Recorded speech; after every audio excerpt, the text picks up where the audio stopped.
ইতালির লাম্পেশিয়া শাখা বিএনপি যুবদল স্বেচ্ছাসেবক দলের নেতৃবৃন্দ দোয়া ও মিলাদের আয়োজন করেছে। লাম্পেশিয়া হলরুমে বিএনপি চেয়ারপারসন ও সাবেক প্রধানমন্ত্রী বেগম জিয়ার জন্য কুরআন তিলাওয়াতের মাধ্যমে অনুষ্ঠিত হয়েছে।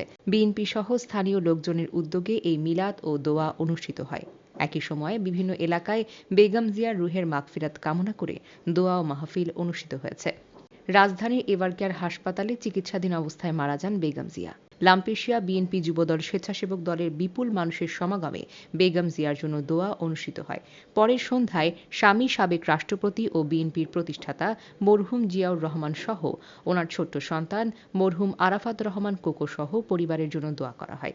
উপস্থিত লাম্পেশিয়া বিএনপি নেতা নুরু মোহাম্মদ নুরুর সভাপতিত্বে পরিচালনা করেন স্বেচ্ছাসেবক দল ইতালির উত্তর যুগ্ম আহ্বায়ক ও আরাফাত রহমান কোকোর স্মৃতি সংসদ।